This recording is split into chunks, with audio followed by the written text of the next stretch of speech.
Hey guys, I'm Desi Vines. It's been a rough couple of days, and I'm just glad to be here with you.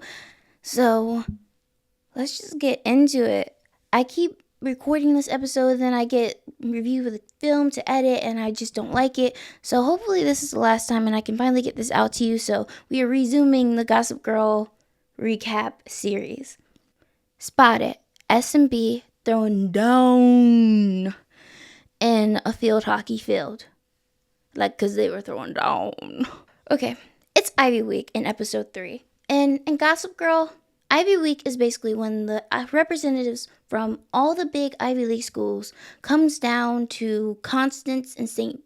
Jude's to basically meet all their legacy admissions. Just for some context, all the main cast, they except for one who's not yet been introduced, everybody goes to this private school. It's one big school, but it's separated into girls and boys. The boys' academy is called St. Jude's, and the girls' academy is called Constance Billard's. Very rich. Telling me you had generations of wealth if you went there. And so, like I said, in Gossip Girl, Ivy Week is basically all the big representatives from these big Ivy League schools meeting their legacy admissions. And real quick, before I talk about Ivy Week in real life, I'm just saying, y'all got rid of affirmative action because you thought black people were taking your spots in these Ivy League admissions, in these Ivy League schools. But in actuality, it was these legacy admissions. So remember, in order for you to have protections, that means that the law has to have provisions that protects everybody. If it doesn't protect everybody, then the smallest of loopholes will be exploited. But in real life, Ivy Week is just the week that all the Ivy League schools send out their acceptances. It's a very exciting week for those who applied, and a very exciting and for some very daunting. I can't relate because I wasn't trying. When I'm posting this, I think it's going to be close to Ivy Week. Or Ivy Week just passed. So if you applied for Ivy League school, I hope you got in. And if you didn't, I'm very sorry. But back on topic. So let me give you the rundown. Dan wants to go to Dartmouth because of their writing program. Apparently, it's superb. But Nate's family wants him to go to Dartmouth. But Nate doesn't want to go to Dartmouth. Blair wants to go to Yale. Serena wants to go to Brown. Chuck just wants his inheritance. Honestly, I ain't mad at it. I understand Chuck. If my parents were billionaires, I might be doing the same thing. Maybe not I'm not doing heinous things, but I will be waiting for that inheritance check. Okay, but anyway, I just need to say this. In season 1, the Humphrey family scenes are just A+. They're top tier. This little kitchen scene, Jenny, Rufus, and Dan are just having banter, and it's just it's actors being actors, actors actually acting. But it's there's just so much chemistry between the three, and you actually feel like you're a part of this family breakfast, and it's just it's A1, A1. Basically, what you need to know is that during this Humphrey breakfast in their loft in Brooklyn, basically Dan is worrying because his parents are neither rich nor did they attend an Ivy. So that means he's not a legacy admission. So this puts him at a disadvantage because he's going to school with kids whose parents, their parents, just their whole freaking family went to Ivy League. We're talking about generational wealth, generational legacies. Almost all his classmates are families are born bred Ivy students, Ivy graduates. People have concluded that the Humphrey family, they're millionaires because they're living in this loft in Brooklyn. Yes, okay, they got some millions in the bank, but Jenny and Dan are going to school with literal children of billionaires, multi-millionaires. We're not just talking about 1 million, we're talking about hundreds of millions. So their wealth is not comparable to the wealth of their classmates. So they are at a huge disadvantage. Huge. And also, being a millionaire, like a millionaire in New York or in LA, is different from being like it ain't I'm not saying that like they on the verge of I'm not saying they're on the verge of like prop poverty. I can't speak. I'm just saying they're not going broke anytime soon, but the money just don't stretch out as much as it does if you hit up suburbs in New Jersey or freaking Pennsylvania or Denver or Colorado like that. The money go the stretch longer in some places than others. Dan, the Humphrey family being middle class is fine and dandy, but we're talking about their peers who have houses on different continents. Like, yeah. But anyway, stay on task. Dan is in the right to worry because he's in direct competition with Nate Archibald. And what are they in competition for?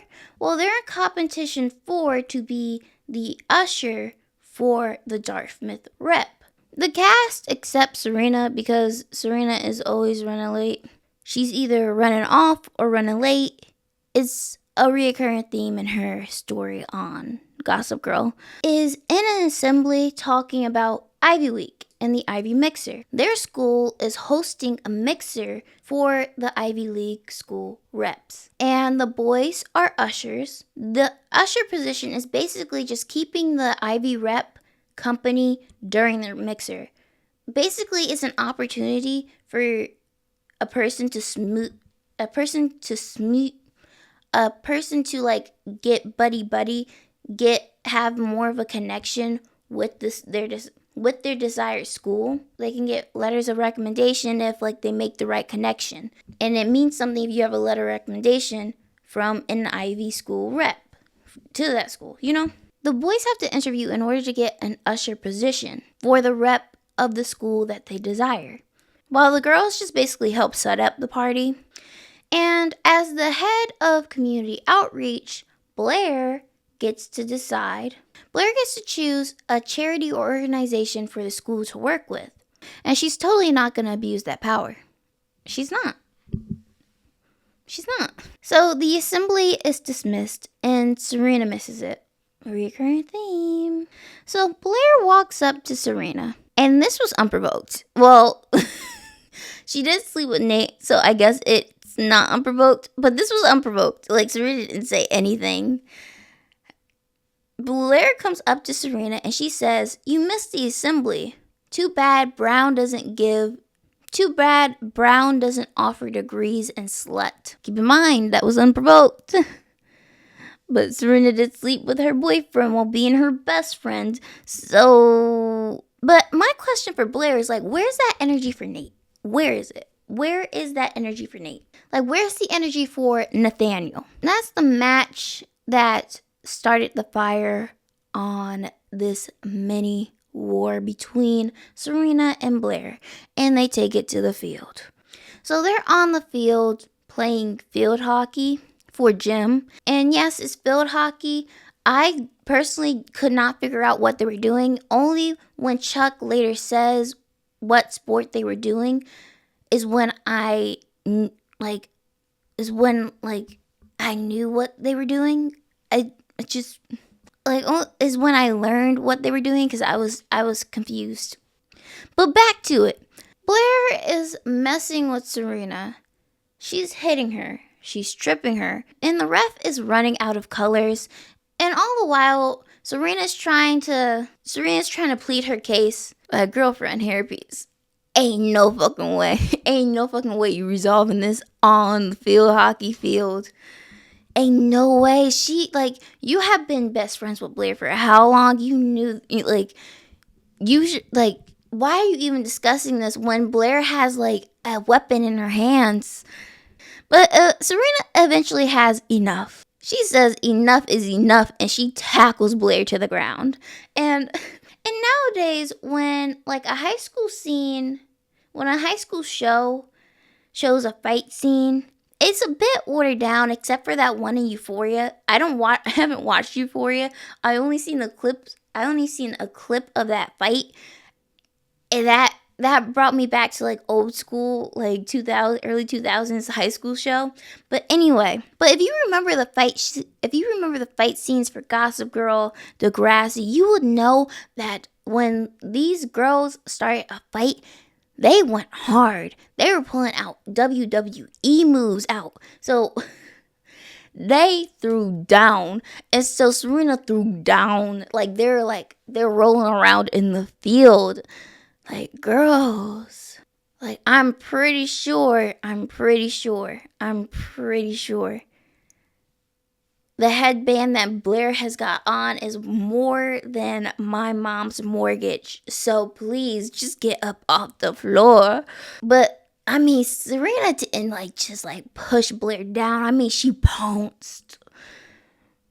Like, this bitch pounced. Oh my God. And when they finally stop, Serena's like, "Are we done yet?" And Blair looks at her. And then this starts Blair's campaign for an Oscar, because when I tell you, this girl looks at Serena and is like, ah! Like, she just goes into full blown ow, ow, ow, ow, ow, my leg. And Serena gets booted off the field. My God. Oh my God. Honestly, I'm just watching the series through. I'm surprised Blair didn't get more paws put on her for the shit she was doing. This was one of the few times paws got put on her. And I feel like it should have happened more frequently. But anyway, we'll discuss that in future episodes. So now it's the interviews for the usher positions. Dan is really good, but he's very awkward. But when we switch over to Nate's interview, it's very clear from how the interviewer is talking that Nate has the position. And he doesn't have to do much. He's literally telling the interviewer, yeah, Dartmouth is my parents' dream, so it'd be nice to usher, but if someone else wants it, then give it to them. And Lord, they asked Chuck why he deserves to be an usher. And this man says, because he's Chuck Bass. Okay, Krusty. Okay, Batman wannabe. But surprise, surprise, Nate and Chuck get usher positions and Dan does not. Chuck gets Yale, yes, Yale, and Nate gets Dartmouth. Dan sees his name not up there and he's rightfully upset. But he starts taking it out on Nate a little bit, but I think Dan realized that he was being a dick and Nate didn't really deserve it. He actually gives Nate a piece of advice. Even though it was passive aggressively, hey, pick up, if you want something to talk about with this guy, pick up the rep's book. And Nate doesn't even know this man was an author. And so he's like, pick up The Petting Zoo. And I wanted to look up if this was a real book, because honestly, it kind of sounded interesting. But I didn't look it up. But Dan leaves the hallway where the list is posted, and he is pissed, and Serena sees him being pissed. So she inquires what's wrong, and he lets her know, and Serena's trying to make him feel better, saying, well, it's just an Ivy, and Ivies aren't everything. It's just Ivy week. You can still get in without an usher position, and Ivies aren't everything. So Dan the realist is like, I don't have a legacy admission to fall back on. And since the Ivies and Ivy weeks aren't everything, where did your parents go to? And Serena meekly says that her father went to Harvard and her mother went to Brown. And Dan's like, case in point. Why he's saying case in point is that Serena has the luxury of just saying Ivies aren't the Ivy week and Ivies aren't important, aren't everything, because her parents, through their legacy, gives her a spot into either college, while Dan has to rely on getting in good with this rep to solidify his chances of getting accepted to Dartmouth. So they're in two different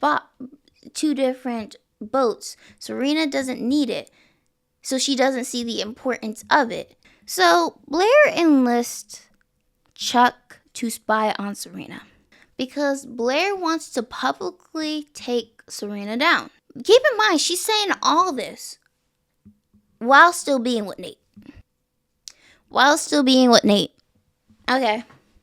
Chuck follows Serena to the Ostra Center, and Chuck sees Serena go in, and he's thinking that he just got the money shot, that Serena was going to the Ostra Center as a patient. And so he brings us back to Blair. Do Blair and Chuck ever think that maybe Serena is not a patient there? Even though their thoughts never go down that line of thinking because of Serena's party girl ways, it didn't cross their mind that this might be taking it a bit too far. Let's just work out the timeline here. Serena sleeps with Nate and then goes ghost. She goes to a boarding school in Connecticut. If she is a patient, what if doing that with Nate was her wake-up call? Let's just be honest here. What if that was her wake-up call? And that she's trying to get better. And that it may be too far to expose that she is seeking recovery treatment in front of everybody. But no, they're sick individuals. So this is not a line that they're not willing to cross.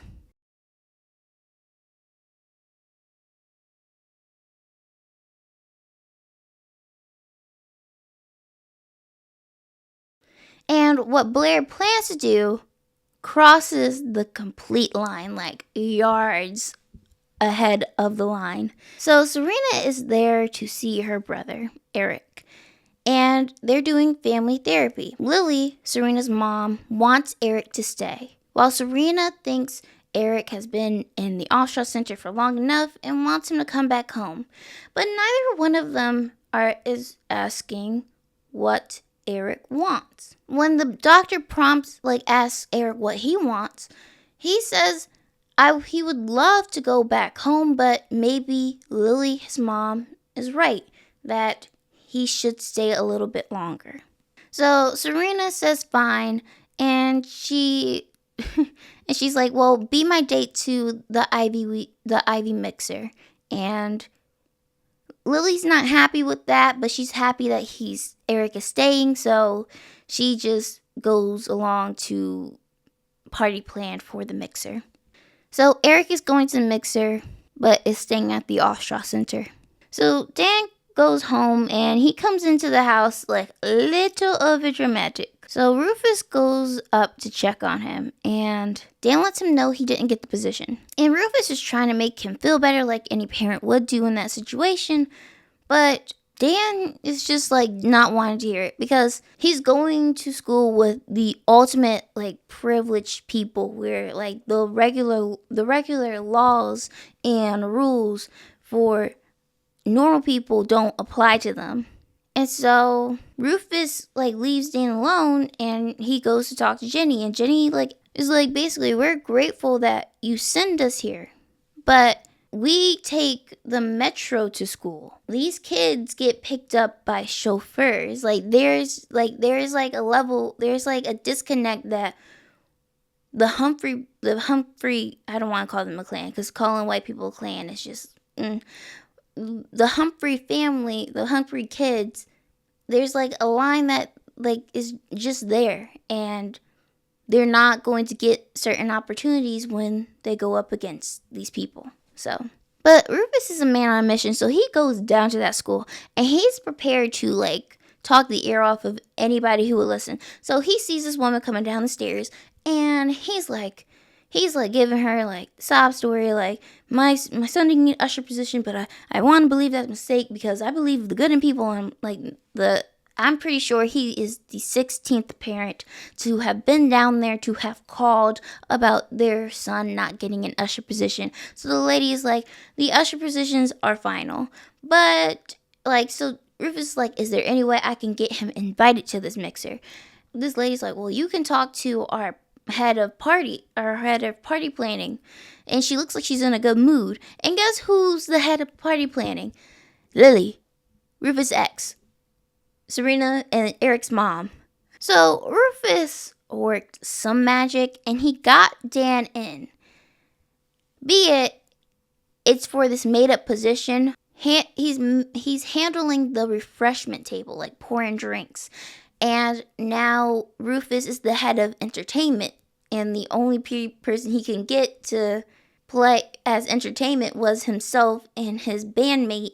Dan's not being too grateful, but he is invited, and he now has a way to talk to the Dartmouth rep. So everyone is at the mixer, and Serena is looking for some revenge. So she steals the Yale rep away from Blair because remember, Serena wants to go to Brown, but Blair wants to go to Yale. So this is a little bit of payback because, like I stated earlier, Serena is of the privilege that she doesn't have to like smooge, doesn't have to like get buddy with this Yale rep, because she already got like a guaranteed spot at Brown because her mother went there. But Serena is sorely going to regret not letting Blair spend all of her time smoozing with the Yale rep, because Blair invited the head of the Ostroff Center, Dr. Ostroff, to the party because Blair has decided that the Ostroff Center is going to be the organization the school partners with. And Nate is at this thing. I forgot to say, Nate is trying to, like, throughout the episode, is trying to read this book by this man and is just not getting past the first, like, 10 pages. So he just starts reading the back of the book. Like, this shit is like, hilarious. But he's quickly learning that he has nothing to talk about with this rep. He has nothing to talk about with this rep. And he didn't even read the rep's book. So, like, the rep is like, well, what did you think about the epilogue? Because, like, the Times says it was a cheap cop-out, but what did you think? And Nate was like, I could see that, stuttering. And so Eric is having to dodge questions about his time in Miami because remember, Eric has not been to Miami. He has not seen a glimpse of that sun. Everyone thinks he's in Miami because Lily has told this lie to disguise that Eric is in a mental health was in a mental health facility. So everyone thinks that Eric is Everyone thinks that Eric spent time with his aunt Carol in Miami. So Jenny sees Eric and they start talking. So Jenny's there when she sees Eric dodge a question about Miami. And like Eric is just dodging these questions by stating like random Florida facts, like save the manatees, go Dolphins, like, you know? And so Jenny is like connecting dots. Like, I saw you I saw you a week ago. They saying that you just got back. I saw you a week ago at the department store. So Eric says he can't explain, but the story gets dark and Jenny's like, I can handle it. And so they go to a private place and Eric lays out what happened. Serena was away. His mom was at society events and at lunches, and he got really lonely in their hotel room. And he was alone time and time again. And he got so lonely that it put him in a really bad place, and he tried to take his life. Jenny hears this, and so, not prying, not giving him like a look of pity, she just like offers to help Eric lie to these people, come up with better lies, because she has a grandma that lives in Florida, so she's willing to help Eric, and they spend their time at the mixer together. So Dan is manning the refreshment table, and Serena comes up, and Dan sees that Serena is with the Yale rep. Dan gives Serena a reality check after Serena admits to him that she stole the Yale rep away from Blair. Basically that she is privileged enough to not have to worry about being admitted to her desired Ivy League school. But instead of recognizing that privilege and solidifying her relationship with Brown by getting a glowing recommendation from the Brown rep just by talking with him, getting to know him, she decides to spend her time, is my glasses crooked? She decides to spend her time abusing that privilege and use her time ruining Blair's chance to solidify her connection to Yale.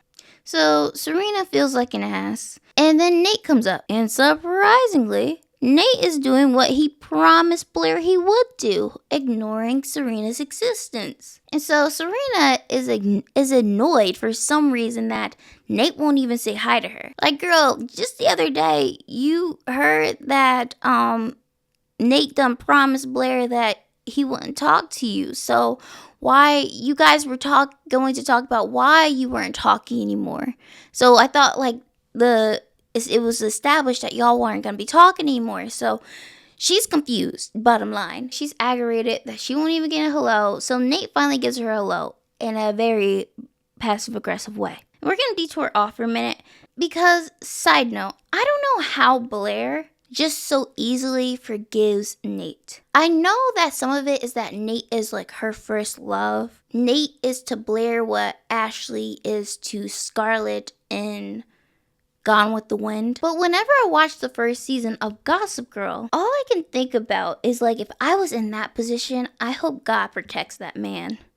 If I was in a position where I got cheated on, like just cheated on, not even cheated, like a guy cheated with my best friend, just cheated on, I hope God protects that man. Because if I find some shit out like that, I'm not crazy enough to like cut somebody's brake line, you know? Like nothing, like not crazy enough to do anything permanent, anything that will land me in jail, because nobody's worth going to jail over.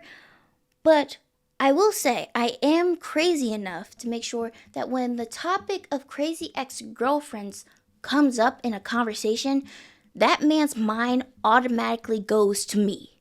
Because ain't no fucking way. Make sure I'm the first bitch to come to mind, because ain't no fucking way. God help that man.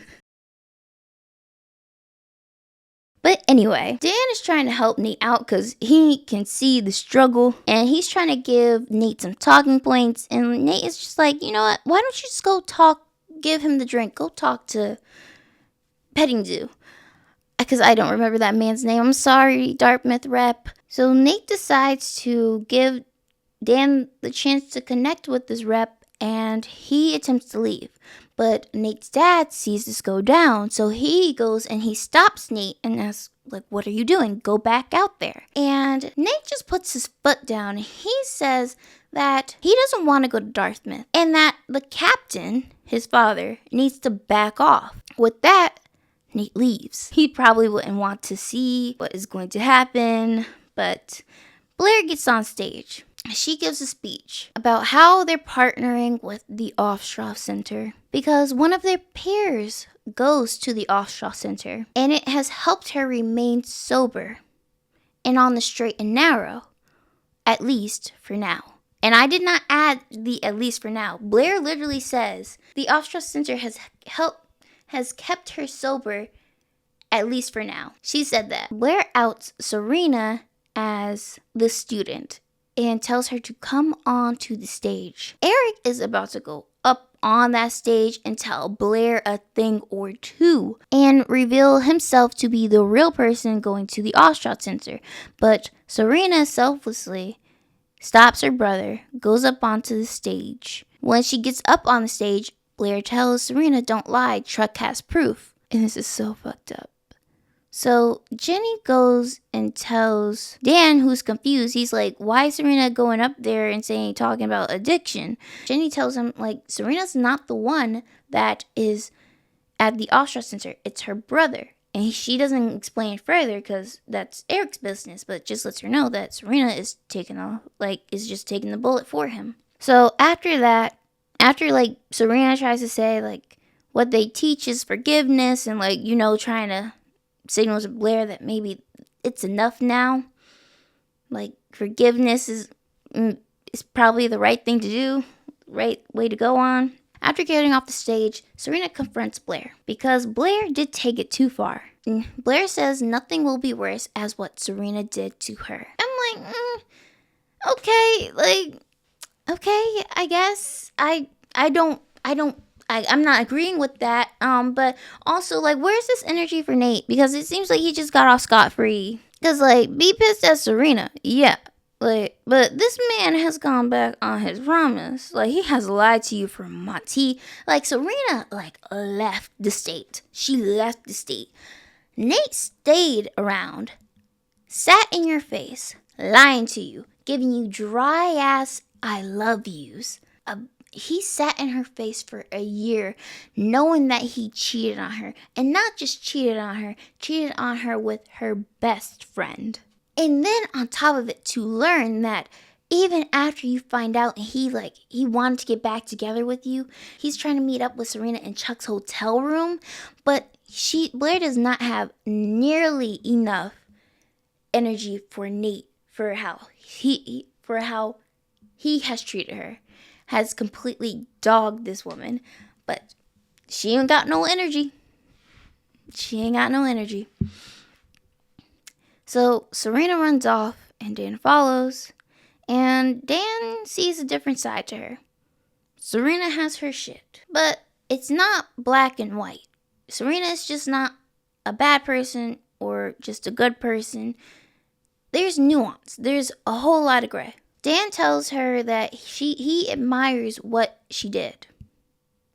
And that anytime she wants to sit and do nothing, say nothing together, he is here for her. And Serena appreciates that and says she just needs to be alone for right now.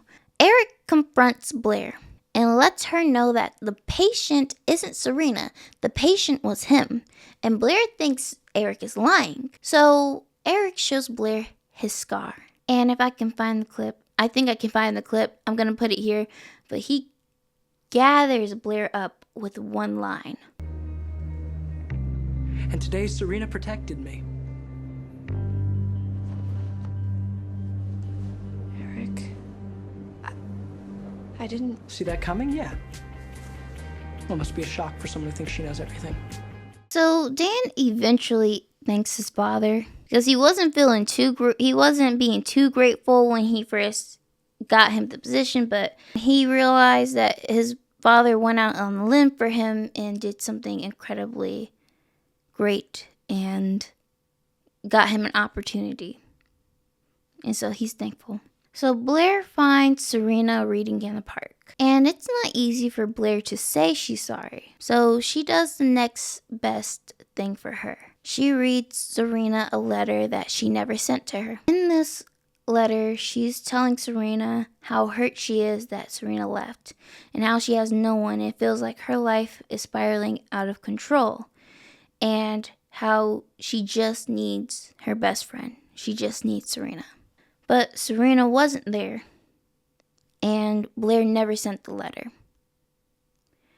And she never sent that letter because she was so hurt that Serena just left without a goodbye or telling her anything. Just let her go to her house and have her mom tell Blair that Serena left. And Serena left without a goodbye, and she never called. But it kind of clicked to Blair that maybe Serena didn't call because things in her life were going crazy too, were messed up too. And maybe that Serena's family were going through hard times too. And that is it for episode 3. We end with a stalemate between Serena and Blair. Both did unforgivable things, but it seems like there's now a chance for Dan and Serena to really get to know each other without Dan liking the idea of Serena, the idea of being with his crush, and maybe he can actually accept Serena as the person. But things don't end so sweetly for Nate, because the next morning, Nate and his dad go for their morning run. But unknown to Nate, Nate's dad invites the Dartmouth rep to the run. So when Nate thought he was taking a stand, he actually wasn't. So yeah, that is episode 3 of Gossip Girl, and I hope you liked it. I hope that my interjections weren't too much. I have fun talking about these episodes with you guys, so I'm sorry if that got too much. But I am Desi Fines, and I won't give you the whole spiel, but I will ask you to stay safe, stay healthy, stay happy, and I hope that you receive love, luck, light, and positivity wherever you go, because you being here, you making it to this far in the video, just even clicking on this video, has brought me love, light, luck, and positivity into my life. So thank you so much, and you will never know how grateful I am. Bye.